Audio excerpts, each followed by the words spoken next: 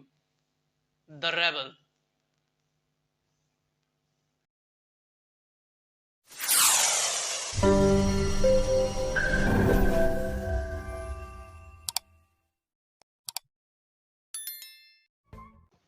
دا rebel باغی ایک simple poem جس میں بتایا جاتا ہے کہ ایک شخص پر بغاوت کا الزام لگا کر وداؤٹ اینی انویسٹیگیشن اسے سزا دے دی جاتی ہے جبکہ اس کا جرم فقط اختلاف رائے ہے. پوئٹ یہ کہتا ہے کہ نہیں، ایسا نہیں ہونا چاہیے. ہر بندے کے پاس، ہر انسان کے پاس ڈفرینس آف اوپینین یعنی اختلاف رائے، اختلاف کرنے اور فریڈم آف سپیچ یعنی بولنے کی آزادی کا حق ہونا چاہیے. So from the very first stanza, they stood him up. انہوں نے اسے کھڑا کیا.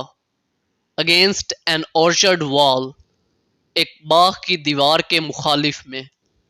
And shoot him, اور اسے گولی مار دی. At dawn, صبح سویرے. انہوں نے اسے صبح سویرے ایک باغ کی دیوار کے ساتھ کھڑا کر کر گولی مار دی.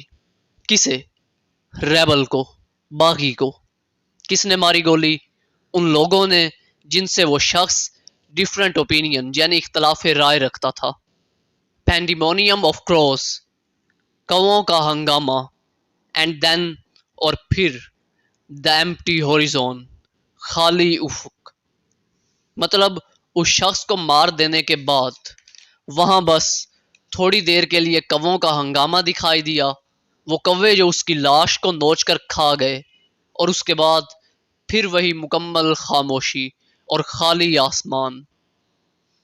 یہ خالی آسمان، یہ کووں کا ہنگامہ، یہ اس منظر کو مزید خوفناک اور بھیانک دردناک بنا رہے تھے. ہنڈریڈز آف مائلز اوے، سینکڑوں میل دور. ہز مدر، اس کی ماں. نیلز ان پریئر، دعا میں اپنے گھٹنے جھکاتی ہے. ان اگنورینس، لا علمی میں. دا اگنورینس آف پریئر، دعا کی لا علمی میں. مطلب اس شخص کی قتل گاہ سے سینکڑوں میل دور، اس شخص کے قتل سے لا علم، اس کی ماں اس کی حفاظت کی خاطر دعا اور مناجات میں اپنے گھٹنے جھکائے ہوئے ہے. ویٹ ایئر آن دا سٹبل، گندم کی بالیاں ڈنڈوں پر ہیں. دا بلائنڈ ارتھ، اندھی زمین یعنی بنجر زمین. مسٹ بی فیڈ، یقیناً سیراب کی جانی چاہیے. مطلب گندم کی بالیاں، وہ گوشے، وہ پھول ابھی بھی اپنے ڈنڈوں پر موجود ہیں. زمین بنجر ہو چکی ہے اور اسے سیراب کیا جانا چاہیے تاکہ یہ زرخیز ہو، چاہے یہ سیراب کسی کے خون ناحق سے ہی کیوں نہ کیا جائے. داؤد کمال کی ہر پوئم کی طرح یہ پوئم بھی امیجریز اسپیشلی ویژول امیجریز سے بھری ہوئی ہے. سب سے پہلے اورچرڈ وال، ایک باغ کی دیوار، اور پھر ڈان یعنی صبح کا وقت، صبح سویرے، صبح صادق. ایک سمبل ہے امن کا، جبکہ جو ایکٹ ہو رہا ہے، جو کام ہو رہا ہے، وہاں اس کا امن سے کوئی تعلق نہیں.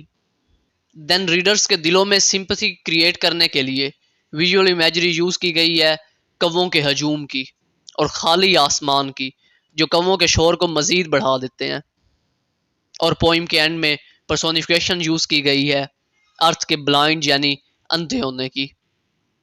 مطلب ارتھ کو ایک ہیومن کوالٹی دی گئی ہے کہ وہ بلائنڈ ہے. مطلب کیا ہے کہ زمین بنجر ہے جو معصوم بے گناہ خون سے سیراب ہوتی آئی ہے. پوئم کی ٹون بالکل ڈپریسڈ اور ہیلپ لیس ہے جبکہ یہ پوئم فری ورس میں لکھی گئی یعنی آزاد نظم ہے. So guys this was a poem rebel by Dawood Kamal. Dawood Kamal کی دوسری 2 پوئمز کو بھی جلدی کور کر لیں گے. بلکہ کنگ فشر پر آلریڈی میرا پہلے سے ویڈیو لیکچر موجود ہے بٹ آئی ول ٹرائی کہ اس پوئم کو پھر سے ایکسپلین کروں نئے طریقے سے کچھ مزید ایکسپلینیشنز کے ساتھ. Take care, good bye, tata, see you in the next video. اللہ حافظ.